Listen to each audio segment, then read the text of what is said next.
Hello friends, welcome back for another video. Today we are talking about 8 tips to keep your house clean. I am excited to help you guys out.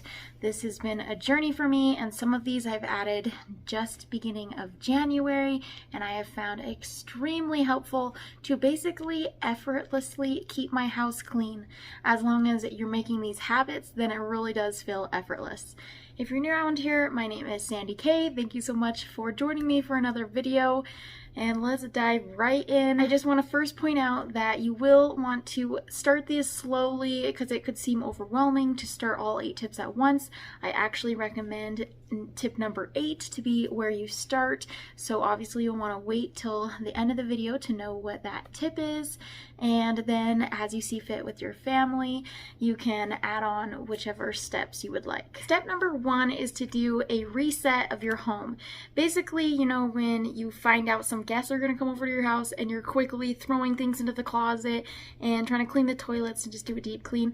Basically doing that, keeping that in mind as if someone's coming over, which this happened when people were actually coming over, and I realized how much better my space felt downstairs with more things put away. My son has like a scooter and 2 other bikes that he likes to ride, and we've just had them in the house. And I'm like, you know what? I actually like those tucked away in the closet, and helped me think of a few things I could get rid of.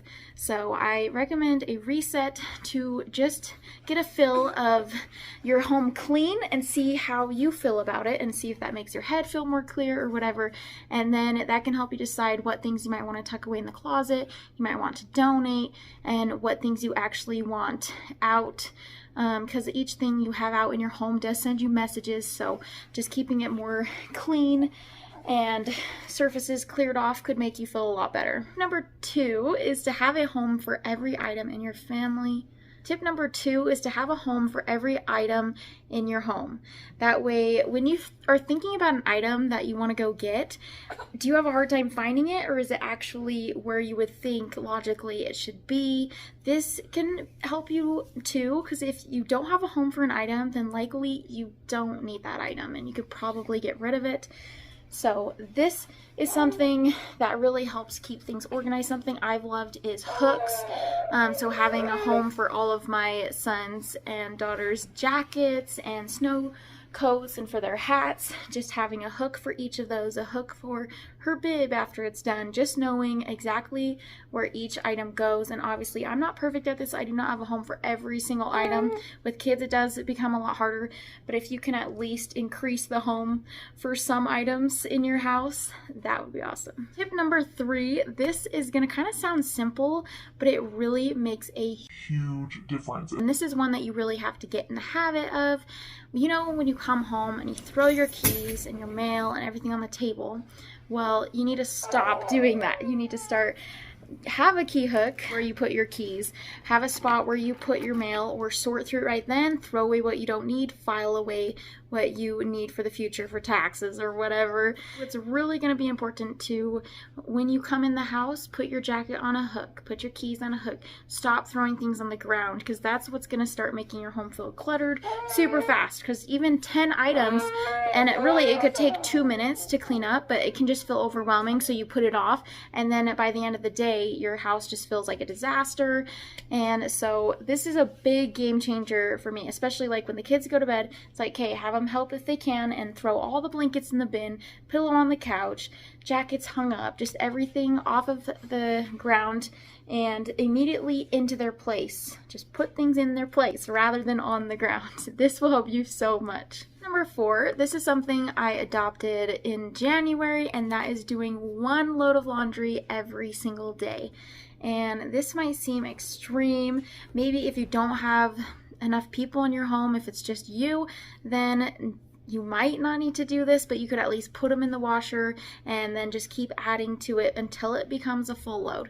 But with us doing cloth diapering and having 2 kids, we find we definitely can do a load of laundry every day. And this makes it so much easier. Tip number 5, this goes along with number 4, doing 1 load of laundry every day. You're also going to want to organize or fold the clothes out of the dryer immediately. I find I would end up letting them sit in there for a day or two, and then I would actually bring them downstairs, and then I thought, oh, I'm down here, so I'll get it done. But then sometimes the basket of clothes would sit down here for 2 days. And so I realized, you know what? It actually is so much quicker if you fold them straight out of the dryer. If you have a stacking one, I just like put the washer lid down and fold them right on there. And if you're really running late or needing to go somewhere, you can at least organize, because you might have like kitchen towels that go downstairs if you've got 2 floors and things upstairs. So at least organize for ones you're going to take down, things you're going to take back upstairs, that type of thing. But it really has been a game changer, just folding the laundry and putting them away immediately out of the dryer. Get it done in 10 minutes, and then I don't even think about it. Number 6 is to run the dishwasher every day, just like the laundry, or you can do it every night. We like to do it while we're sleeping. We just set it like 4 hours so we are already asleep in the middle of the night and don't hear it going. It's also going to be a game changer to get in the habit, along with not throwing things on the ground, putting your dishes straight into the dishwasher. It is just so much more overwhelming if you have a sink full of dishes and it feels like you have so much more to do, instead of if you just rinse them off real quick and throw them in the dishwasher, each dish you're using, then you're gonna notice the difference. Number 7, another thing that I adopted in January, is to have your dinner planned by around 10 a.m. and prepping it in your downtime. So decide what you're gonna have, and then obviously if you need to pull something from the freezer, that gives you about enough time for it to thaw for most things. Or if you have an Instapot, then I guess that doesn't really matter. But for me, it makes a huge difference when the kids are napping and I can just cut all the onion and veggies and whatever for that day or even for that week. If you have a meal plan out that far, it's gonna make it your life so much easier.